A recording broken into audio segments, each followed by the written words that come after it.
Einu sinni var það einfalt. Skólinn sá menntun nemenda og foreldra uppeldið. Í dag eru nám og velferð barna sameiginlegt verkefni, samstarf heimilis og skóla. Það þarf heilt sveitarfélag til að ala upp barn. Skólinn er samfélag, þar sem allir hafa hlutverk, ábyrgð og skyldur. Í dag eiga að starfa foreldrafélög í öllum grunnskólum. Foreldrafélagið kýs fulltrúa í skólaráð sem er samráðsvettvangur skólahaldið. Umræða og ákvarðanataka í skólamálum hefur þannig færst nær foreldrum og nemendum.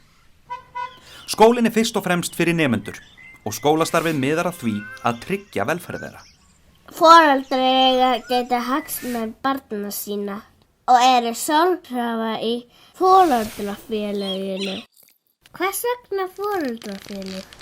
Getur skólinn ekki bara séð þetta?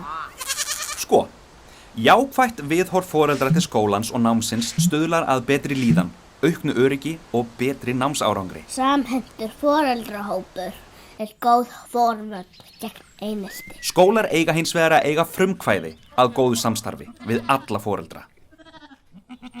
Hlutverk stjórnar foreldrafélagsins og bekkjarfulltrúa er ekki bara að skipuleggja viðburði og útdeila verkefnum, þó ekki megi vanmeta gott páskabingó eða hrekkjavökudiskó til að hrista hópinn saman. Eitt mikilvægasta verkefni foreldra er að ræða saman og skilgreina hvernig þeir haga samstarfinu börnin.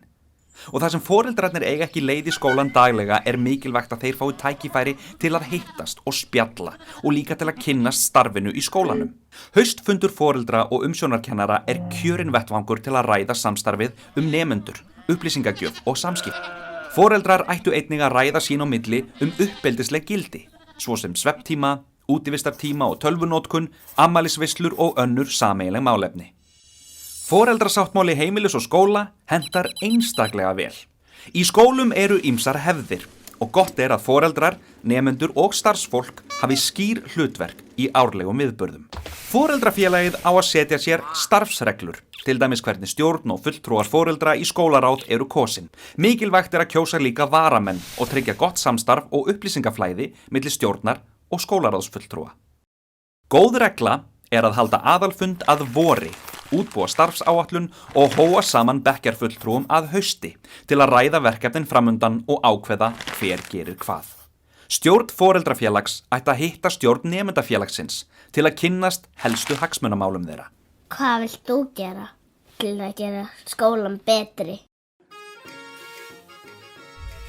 Vertu með.